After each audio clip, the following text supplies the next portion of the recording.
조갑제 TV 시청자 여러분, 6월 1일 호구의 달, 보훈의 달을 맞았습니다. 6월 1일 정오입니다. 오늘 아침 조선일보에 국무총리 이낙연 이름으로 호국 보훈의 달을 맞아 국민 여러분께 드리는 말씀이라는 의견 광고가 나왔습니다.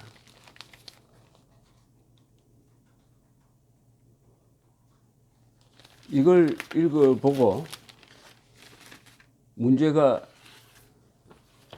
좀 있다는 생각이 들어서 설명을 드리려고 합니다. 여기에는 보면은 6.25 남침이란 말이 없습니다. 일제 침략이라는 말은 있습니다. 일제 침략과 6.25 전쟁에 이르기까지 수많은 국난을 겪었습니다. 민주화 과정에서도 크나큰 아픔이 이어졌습니다. 이렇게 적혀 있습니다.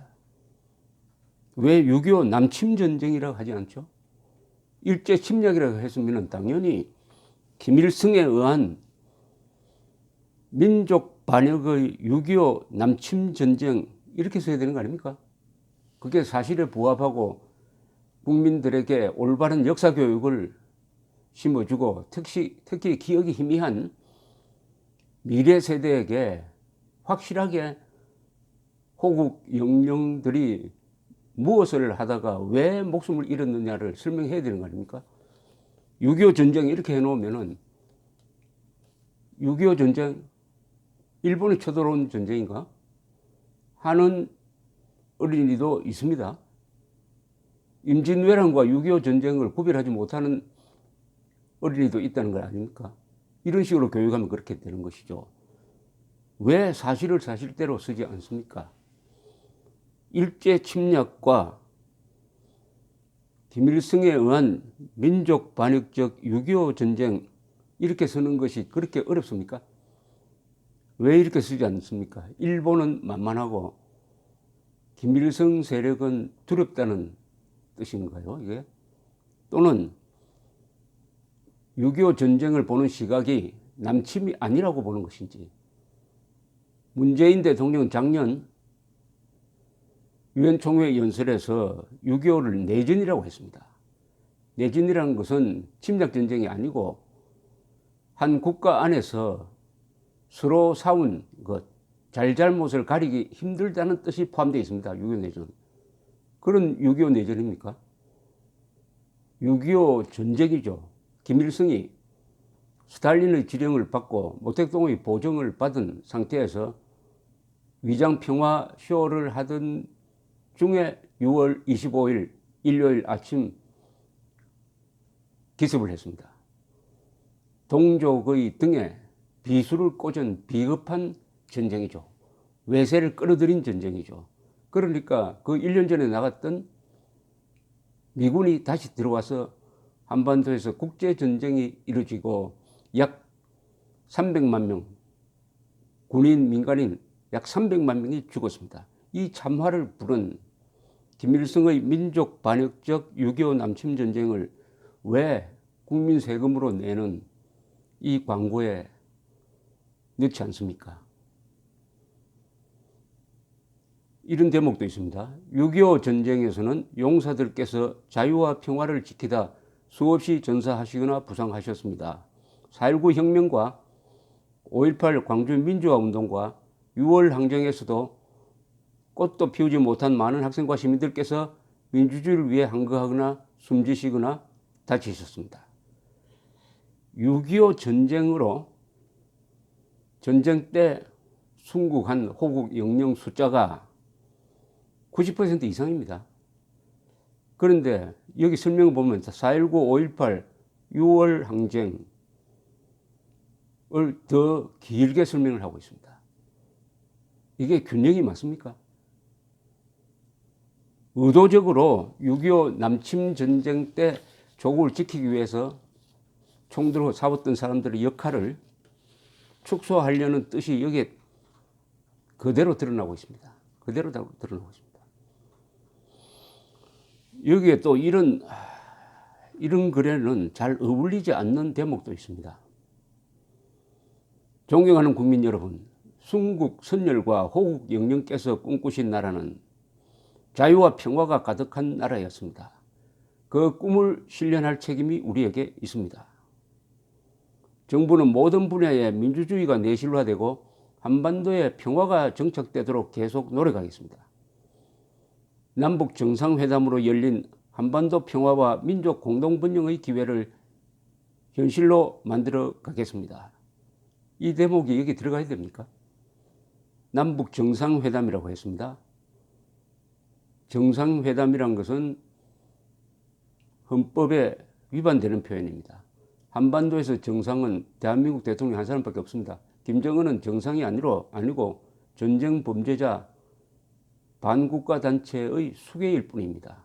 어떻게 그런 자를 민주적으로 선출된 대한민국 대통령과 맞먹는 동격을 부여할 수가 있습니까?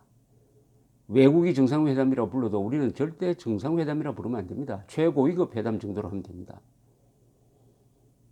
한반도의 평화와 민족 공동번영의 기회를 현실로 만들어 가겠습니다. 그렇게 하려면 북한 핵을 폐기해야 합니다. 북한 핵을 기필코 폐기시키고, 이 말이 왜 여기 안 들어갑니까? 이것은 호국 영령을 모독하는 겁니다. 이런 연설을 듣고 있으면은 호국 영령들이 무덤에서 벌떡 일어나서 고함치지 않을까요? 여기 정의 이야기를 많이 하는, 자유, 정의 뭐 이런 이야기를 하는데, 자유, 평화 이야기를 하는데, 평화는 정의로운 평화라야 합니다. 자유가 보장되는 평화여야 합니다. 북한식의 공동묘지의 평화여서는 안 됩니다. 바로 자유로운 평화를 지키기 위해서 호국 영령들이 6.25 남침을 막고도 이승만 대통령의 지도하에, 그리고 유엔군의 도움을 받고 영웅적으로 싸워서 오늘날 이 대한민국을 지켜내고, 그 뒤에 한미동맹의 도움으로 북한의 재남침을 저지하고 시간을 벌어가지고 세계적 경제강국, 민주국가, 복지국가를 만들었습니다. 이런 역사적 역할을 왜 국무총리가 여기 적지 않습니까? 그렇게 하기 위해서는 호국 영령들이 싸운 대상이 적이었고 악이고 민족 반역자였고 전쟁 범죄자고 반인류 범죄자고 공산주의자였다는 것을 분명히 해야 됩니다.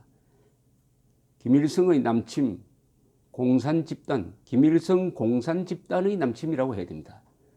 왜냐하면은 공산주의가 남침을 일으킨 원흉입니다. 공산주의자가 아니면은 이런 남침을 할 수가 없습니다. 당시는 국제공산주의의 팽창기였습니다. 즉 소련의 스탈린과 방금 중국을 통일한 모택동의 도움이 있었습니다.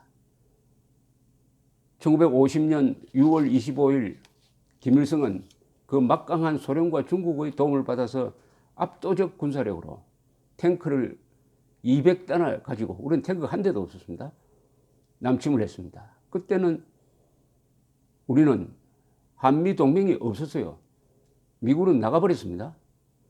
비무장한 미군 고문관 한 300명이 있을 뿐이었습니다. 그런 상황에서 남침을 받은 군대는 거의 대부분이 와해돼 버립니다. 그러나 국군은 버텨냈어요. 처절하게 싸우면서 깨지기도 하고, 그러나 후퇴를 하면서도 항복을 하지 않았습니다. 이게 중요하죠. 왜 항복을 하지 않았냐?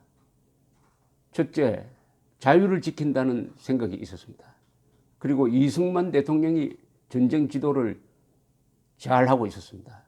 미군이 참전한다는 이야기가 첫날부터 퍼졌습니다. 희망이 있었어요. 희망이 있으니까 싸우면서 후퇴했습니다. 시간을 벌었습니다.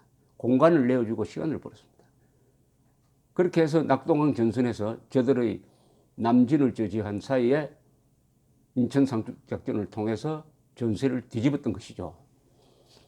1950년 6월 25일 대한민국은 3대1로 싸웠습니다. 김일성의 북한, 스탈린의 소련, 모택동의 중공과 1대3으로 싸웠습니다.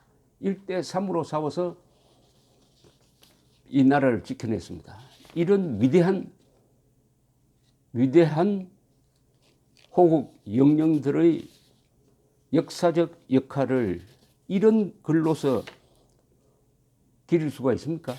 여기에는 피와 구분이 없습니다. 이 이낙연 총리의 이 글에는 선과 악도 없고, 선과 악의 구별도 없고, 피와 구별도 없고, 진위, 참과 거짓의 구별도 없습니다. 분별력이 완전히 망가진 연설문입니다. 대한민국이 물질적인 발전을 했지만 정신적으로는 타락하고 있는데 그 타락이 국가 지도부에서 이루어지고 있다는 가장 확실한 증거가 호국 보훈의 달을 맞아 국민 여러분께 드리는 말씀 속에 6.25 남침이 왜 일어났는지, 6.25 남침을 저지른 자는 누군지에 대한 언급이 생략되어 있다는 이것으로 확인할 수 있습니다. 국민들이 국가 지도부를 바로잡아야 합니다. 감사합니다.